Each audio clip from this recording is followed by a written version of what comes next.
মুঘল সাম্রাজ্যের ষষ্ঠ শাসক ছিলেন আওরঙ্গজেব।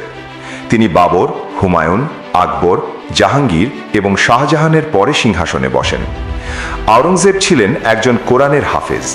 তার শাসনামলে তিনি ভারতবর্ষকে পৃথিবীর বুকে উন্নত রাষ্ট্র হিসেবে প্রতিষ্ঠিত করেন। কিন্তু কোরআনের হাফেজ হওয়ার পরেও তিনি তার আপন দুই ভাইকে হত্যা করেন, জড়িয়েছেন বহু যুদ্ধে। নয়া বাংলাদেশের আজকের এই পর্বে তুলে ধরছি মুঘল সম্রাট আওরঙ্গজেবের জীবন কাহিনী। আওরঙ্গজেবের জন্ম 1618 সালের 3রা নভেম্বর গুজরাটের দাহোদ এলাকায়। তিনি শাহজাহান মমতাজের তৃতীয় সন্তান। তার রাজকীয় নাম ছিল আল সুলতান আল আজম ওয়াল খাকান আল মুকাররম আবুল মুজাফফর মোহাম্মদ আওরঙ্গজেব। তিনি বাহাদুর আলমগীর বা বাদশাহ আলমগীর নামেও পরিচিত ছিলেন। 1626 সালে তার পিতার এক ব্যর্থ বিদ্রোহের পর আওরঙ্গজেব এবং তার ভাই দারাশুকোকে লাহোরের দরবারে জিম্মি হিসাবে রাখা হয়। তবে 1628 সালের 28শে ফেব্রুয়ারি শাহজাহান নিজেকে সম্রাট হিসাবে ঘোষণা করার পর আওরঙ্গজেব আগ্রার দুর্গে বসবাস শুরু করেন। সেখানে আরবি এবং ফার্সি ভাষায় তিনি শিক্ষা গ্রহণ করেন। ধর্ম ও ইতিহাস শিক্ষা করার পেছনে দৈনিক 500 রুপি বরাদ্দ ছিল তার। মূলত এই সময়েই তিনি কোরআন হেফজ করেন।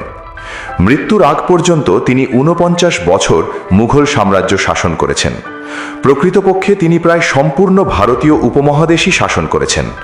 তার ফতোয়া ই আলমগীরির শারিয়া আইন এবং ইসলামী অর্থনীতির কারণে তার শাসনামলে ভারতবর্ষের অর্থনীতি চীন এবং ফ্রান্সকেও ছাড়িয়ে যায়। সিংহাসনে বসার পর তিনি যুদ্ধের মাধ্যমে নিজ সাম্রাজ্যের সীমানা বহুদূর পর্যন্ত বিস্তার করেন। তার আমলে শুধু দাক্ষিণাত্যেই প্রায় 4 মিলিয়ন বর্গ কিলোমিটার জায়গা মুঘল সাম্রাজ্যের নতুন করে যুক্ত হয়। আওরঙ্গজেব প্রায় 150 মিলিয়ন প্রজাকে শাসন করতেন। তার সময় মুঘল সাম্রাজ্যের বাৎসরিক করের পরিমাণ ছিল $450 মিলিয়ন, যা সে সময়ের ফ্রান্সের বাৎসরিক করের চেয়ে 10 গুণ বেশি ছিল। তার শাসনামলে ভারত চীনকে ছাড়িয়ে পৃথিবীর সর্ববৃহৎ অর্থনীতির দেশ হিসাবে গড়ে ওঠে, যার পরিমাণ ছিল $90 বিলিয়ন, যা সে সময়ের সারা পৃথিবীর মোট জিডিপির 1/4 ছিল। তবে আওরঙ্গজেব শাসক হিসাবে নানা কারণে বিতর্কিত এবং সমালোচিত ছিলেন। সাম্রাজ্য বাড়ানোর যুদ্ধে যেসব প্রজা অংশ নিত না, তাদের জন্য তিনি জিজিয়া কর চালু করেছিলেন। এছাড়া তিনি মারাঠা রাজ্যের শাসক সম্ভাজি এবং নবম শিখ গুরু তেগ বাহাদুরকে মৃত্যুদণ্ডে দণ্ডিত করেন। 1635 সালের অক্টোবরে আওরঙ্গজেবের নেতৃত্বে মুঘল বাহিনী অরচাপ পুনরুদ্ধার করে। 1636 সালে আওরঙ্গজেব নিজাম শাহী বংশের পতন ঘটায়। পরের বছর অর্থাৎ 1637 সালে তিনি সাফাভিদ শাহজাদি দিলরাজ বানুকে বিয়ে করেন। সবকিছু যখন এভাবেই চলছিল, ঠিক এর মধ্যে হঠাৎ 1644 সালে আওরঙ্গজেবের ভগ্নী জাহানারা অগ্নিকাণ্ডে আহত হন। কিন্তু এই খবর শোনার পরেও আওরঙ্গজেব আগ্রায় ফিরে না আসায় সম্রাট শাহজাহান তার প্রতি অসন্তুষ্ট হন এবং তাকে রাজপ্রতিনিধির পদ থেকে বহিষ্কার করেন। পরের বছর তাকে 7 মাসের জন্য মুঘল দরবার থেকেও বহিষ্কার করা হয়। অবশ্য শাস্তি ভোগ শেষে সম্রাট শাহজাহান তাকে গুজরাতের সুবেদার হিসাবে নিয়োগ দেন। শাহজাহানের 4 ছেলেই বিভিন্ন প্রদেশের সুবেদার হিসাবে নিয়োজিত ছিলেন। তার 4 পুত্রই শাসক হিসাবেও যোগ্য ছিলেন। কিন্তু মূল ক্ষমতার দ্বন্দ্ব শুধুমাত্র দারাশুকো এবং আওরঙ্গজেবের মধ্যে সীমাবদ্ধ ছিল, কারণ ক্ষমতার আড়ালে থাকা অনেক রাজকর্মচারী এবং অন্যান্য প্রভাবশালীদের সমর্থন এই দুজনের পেছনেই বেশি ছিল। অবশ্য আদর্শগত দিক থেকে তাদের মধ্যে যথেষ্ট মতপার্থক্য ছিল। দারাশুকো ছিলেন সম্রাট আকবরের মতো ধর্মনিরপেক্ষ নীতিতে বিশ্বাসী, অন্যদিকে আওরঙ্গজেব ছিলেন একজন কট্টর মুসলিম। এর মধ্যেই হঠাৎ একদিন সম্রাট শাহজাহান অসুস্থ হয়ে পড়েন। তখন তিনি দারাশুকোকে পরবর্তী সম্রাট হিসাবে ঘোষণা দেন। অসুস্থ শাহজাহান পরে পুরাতন দিল্লির শাহজাহানাবাদে চিকিৎসাধীন হন। কিন্তু এ সময় সম্রাট শাহজাহান মারা গেছেন বলে একটি গুজব ছড়িয়ে পড়ে। তখন সম্রাট শাহজাহানের অন্য 3 ছেলে ধারণা করেন ক্ষমতা পোক্ত করার কৌশল হিসাবে দারাশুকো পিতার মৃত্যুর সংবাদ গোপন করেছেন। শাহ সুজা তখন বাংলার সুবেদার হিসাবে দায়িত্ব পালন করছিলেন, কিন্তু পিতার মৃত্যুর সংবাদ পর ক্ষমতা দখলের জন্য তিনি তার সৈন্য সামন্ত নিয়ে দিল্লির পথে যাত্রা করেন। এ সময় বনারসের কাছাকাছি এলাকায় পৌঁছালে দারাশুকোর ছেলে সোলাইমান শুকোহ এবং রাজা জয় সিংয়ের বাহিনীর সাথে তাদের যুদ্ধ হয় এবং সুজা ওই যুদ্ধে হেরে যান। ফলে শাহ সুজার সিংহাসনে বসার স্বপ্ন ওখানেই শেষ হয়ে যায়। অন্যদিকে শাহ সুজার মতো দক্ষিণাঞ্চল থেকে আওরঙ্গজেব এবং গুজরাট থেকে শাহজাদা মুরাদ বক্স একইভাবে নিজেদের সৈন্য সামন্ত নিয়ে দিল্লির অভিমুখে যাত্রা করেন। তবে ক্ষমতা দখলের জন্য আওরঙ্গজেব ও মুরাদ বক্স একজোট হয়ে ক্ষমতা দখলের পর সমগ্র সাম্রাজ্য নিজেদের মধ্যে ভাগ করে নেবেন মর্মে একটি চুক্তি করেন। চুক্তি অনুযায়ী তারা দারা শুকর বাহিনীকে পরাজিত করে ক্ষমতা দখল করেন। কিন্তু ক্ষমতা দখলের পর আওরঙ্গজেব তার ভাই মুরাদ বক্সের সাথে করা চুক্তি ভঙ্গ করে উল্টো মুরাদ বক্সকে গোয়ালিয়র দুর্গে বন্দী করেন। ভাইয়ে ভাইয়ে যুদ্ধ হয়ে শেষ পর্যন্ত টিকে যান আওরঙ্গজেব। ঠিক এই সময় সম্রাট শাহজাহান অসুস্থ হয়ে ফিরে আসেন, কিন্তু আওরঙ্গজেব তার পিতাকেও তখন বন্দী করেন। 1658 সালের জুলাই মাস থেকে শুরু হয় মুঘল সাম্রাজ্যের ষষ্ঠ শাসক আওরঙ্গজেবের শাসনামল। এদিকে বন্দী করে রাখা তার ভাই মুরাদ বক্সের বিরুদ্ধে গুজরাটের এক দেওয়ানকে হত্যার অভিযোগ আনা হয়। পরে 1661 সালের 4 ডিসেম্বর ওই অভিযোগে মুরাদ বক্সকে মৃত্যুদণ্ডে দণ্ডিত করা হয়। আর আগ্রা দুর্গে বন্দী পিতা শাহজাহান মারা যান 1666 সালে। ক্ষমতা দখলের পর তিনি তার সাম্রাজ্যে শরিয়া আইন চালু করতে সচেষ্ট হন। তিনি নিজেকে শরিয়া আইনের রক্ষক হিসেবে ঘোষণা করেন। তবে তার শাসনামলে ভারতের বস্ত্রশিল্পের ব্যাপক প্রসার ঘটে। সে সময় বিভিন্ন কারখানায় রেশমি কাপড়, সিল্ক এবং অন্যান্য দামি মসলিন প্রস্তুত হতো।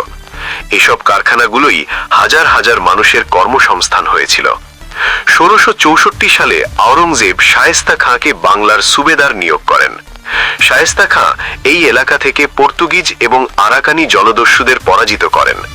1666 সালে তিনি আরাকান রাজার অধিকার থেকে চট্টগ্রাম পুনরুদ্ধার করেন।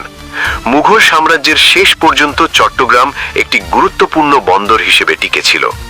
মসলিন কাপড়ের প্রসার গোটা ভারতবর্ষের অর্থনীতির ভিত্তি এতটাই মজবুত করেছিল যে সে সময় ভারতের মোট জিডিপি ছিল গোটা পৃথিবীর 4 ভাগের 1 ভাগ। ভারতের এই অর্থনীতির ব্যাপক প্রসার দেখে 1686 সালে ব্রিটিশ ইস্ট ইন্ডিয়া কোম্পানি সমগ্র ভারতবর্ষ তথা মুঘল সাম্রাজ্যে ব্যবসা করার আগ্রহ প্রকাশ করে। কিন্তু আওরঙ্গজেব ইস্ট ইন্ডিয়া কোম্পানিকে ব্যবসা করার অনুমতি দেননি। এর ফলে ইংরেজরা তথাকথিত চাইল্ড যুদ্ধ সূচনা করে। কিন্তু আওরঙ্গজেবের বাহিনীর কাছে ব্রিটিশরা টিকতে পারেনি। অন্যদিকে যখন সিংহাসনে বসার জন্য আওরঙ্গজেব ও মুরাদ বক্স একজোট হয়ে শাহ সুজার বিরুদ্ধে যুদ্ধরত ছিল, ঠিক তখন ওই সুযোগে আসাম এবং কোচবিহার এলাকায় কিছু হিন্দু রাজা মুঘল এলাকা দখল করে নিয়েছিল। ক্ষমতা দখলের পর 1660 সালে সেই এলাকাগুলো পুনরুদ্ধারের জন্য বাংলার সুবেদার দ্বিতীয় মীর জুমলাকে তিনি নির্দেশ দেন।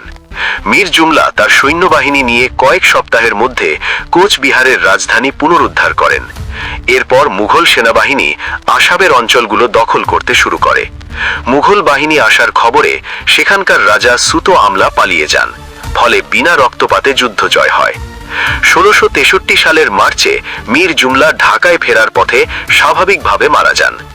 আওরঙ্গজেব তার পিতা শাহজাহানের মতো স্থাপত্যে আগ্রহী ছিলেন না, তবে তিনি দিল্লির লালকেল্লার ভেতরে মতি মসজিদ নামে একটি মার্বেল পাথরের মসজিদ নির্মাণ করেছিলেন।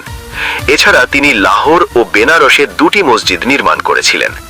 এছাড়া তিনি শ্রীনগরে যে মসজিদটি নির্মাণ করেছিলেন সেটি আজও কাশ্মীরের সবচেয়ে বড় মসজিদ। আওরঙ্গজেবের শাসনকালের শুরুতে বেশ কিছু বিচ্ছিন্নতাবাদী শিখ দলবদ্ধ হয়ে মুঘল সেনাবাহিনীর সাথে রক্তক্ষয়ী যুদ্ধে জড়িয়ে পড়েছিল। শিখ ধর্মগুরুর ক্রমবর্ধমান জনপ্রিয়তা সাম্রাজ্যের প্রতি হুমকি মনে করে আওরঙ্গজেব 1670 সালে তাকে মৃত্যুদণ্ডে দণ্ডিত করেন। এই ঘটনার 35 বছর পর গুরু তেগ বাহাদুরের পুত্র এবং উত্তরসূরি গুরু গোবিন্দ সিং 1705 সালে জাফরনামা নামে একটি চিঠি সম্রাট আওরঙ্গজেবকে পাঠান। এই চিঠিতে আওরঙ্গজেবের নিষ্ঠুরতা এবং তিনি কিভাবে ইসলামের সাথে বিশ্বাসঘাতকতা করেছেন তার উল্লেখ ছিল। এই চিঠি আওরঙ্গজেবের মনের ভেতর কষ্ট এবং অনুশোচনার জন্ম দেয়। মনে মনে ভাবেন তিনি নিজেই একজন কোরআনের হাফেজ, অথচ কত শত মানুষ তিনি হত্যা করেছেন। আওরঙ্গজেব ওই চিঠি পাওয়ার পর ধীরে ধীরে অসুস্থ হয়ে পড়েন।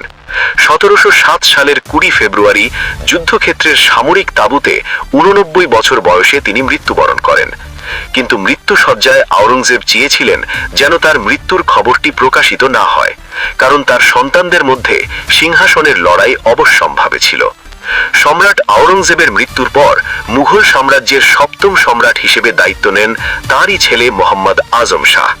এই আজম শাহই ঢাকার লালবাগে লালবাগ কেল্লা নির্মাণ কাজ শুরু করেছিলেন, যার পুরোটা দেখভাল করেছেন শায়েস্তা খাঁ। ইতিহাস, ঐতিহ্য ও সমসাময়িক পররাষ্ট্র রাজনৈতিক বিষয় সংক্রান্ত আমাদের ভিডিও নিয়মিত পেতে নয়া বাংলাদেশ ইউটিউব চ্যানেলটি সাবস্ক্রাইব করুন এবং বেল বাটনটি ক্লিক করে রাখুন। তাহলে আমরা ভিডিও আপলোড করার সঙ্গে সঙ্গে আপনার কাছে একটি নোটিফিকেশন চলে যাবে। মিস করবেন না, আমাদের সঙ্গেই থাকুন। ধন্যবাদ।